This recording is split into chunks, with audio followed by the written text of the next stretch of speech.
నాయకులు అలాగే మాజీ ముఖ్యమంత్రి జగన్మోహన్ రెడ్డి ప్రకృతి వైపరీత్యం వల్ల వాళ్ళ వరదల్లో 2.5 లక్షల మంది ఒక సెంట్రల్ నియోజకవర్గంలో, మిగతా చోట్ల లక్షల మంది దెబ్బతింటా మరి నివాసం తినటానికి లేక ఉంటే చంద్రబాబు నాయుడు గారు ఇచ్చినటువంటి సహకారం సపోర్ట్తో ఇవాళ వరద బాధితులందరికీ కూడా మేలు చేశారు.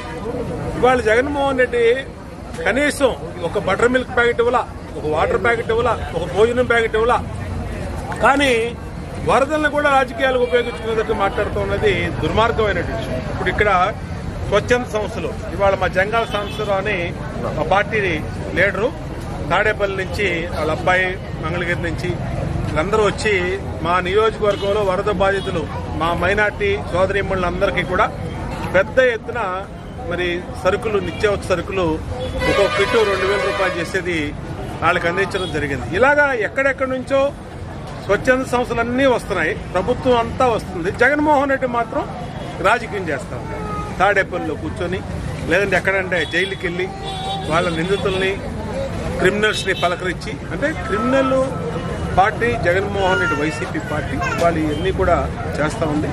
మాకు ఎన్ని పట్టం ఖచ్చితంగా ప్రజలకి ఏది మంచి జరుగుతుందో దాన్ని ఎన్ని విమర్శలు వచ్చినా ప్రజల్ని ఆదుకోవడమే లక్ష్యంగా ముందుకెళ్తాం.